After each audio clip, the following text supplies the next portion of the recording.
నమస్తే అన్న, అందరికీ నమస్కారం. కువైట్ ప్రభుత్వం కువైట్కు వస్తూ ఉన్న ప్రవాసులకు శుభవార్త చెప్పింది. వివరాల్లోకి వెళితే, కువైట్లో ఉన్న ప్రవాసులకు కువైట్ మినిస్ట్రీ ఆఫ్ ఇంటీరియర్ ఉపశమనాన్ని అందించింది.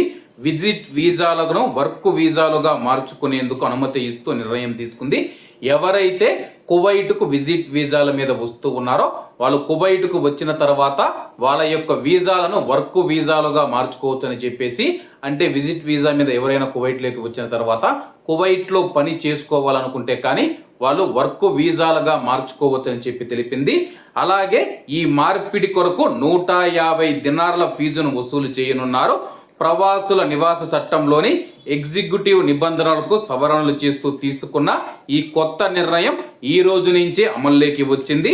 ఈ మేరకు ప్రభుత్వ అధికారిక గెజిట్ కువైట్ ఆల్యూమ్లో కొత్త సవరణ ప్రచురితమయ్యింది.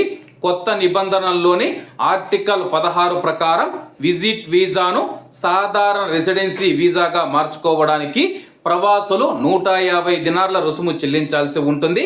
అయితే ఇళ్లల్లో పనిచేస్తూ ఉన్న గృహ కార్మికులు అలాగే అదే కేటగిరీకి చెందిన మిగతా వీసాల మార్పిడికి ఈ ఫీజు నుంచి మినహాయింపు లభిస్తుంది. ఎగ్జిక్యూటివ్ నిబంధనలోని ఆర్టికల్ 20 ప్రకారం వీరికి ఈ మినహాయింపును ఖరారు చేశారు. ఈ కొత్త సవరణ అమల్లోకి రావడంతో వీటిని తక్షణమే అమలు చేయాలని సంబంధిత అన్ని శాఖలకు మంత్రిత్వ శాఖ ఆదేశాలు జారీ చేసింది.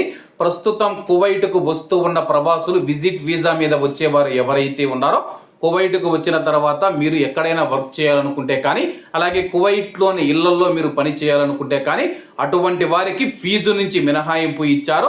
అలాగే బయట కంపెనీలలో కానీ ఇతర సంస్థల్లో మీరు ఎక్కడైనా పని చేయాలనుకుంటే కానీ 150 దినార్లు అయితే మీరు రుసుము చెల్లించాల్సి ఉంటుంది. కాబట్టి కువైట్లో ఉన్న మన భారతీయులు ఎవరైతే ఉన్నారో విజిట్ వీసాల మీద కువైట్కు వచ్చి తర్వాత మీరు వర్క్ వీసాగా సాధారణ రెసిడెన్సీ వీసాగా మీ యొక్క వీసాను మార్చుకోవచ్చు. కాబట్టి అందరూ బాగుండాలి, ఎందులో మనం ఉండాలి. అందరికీ నమస్తే అన్న, జై హింద్.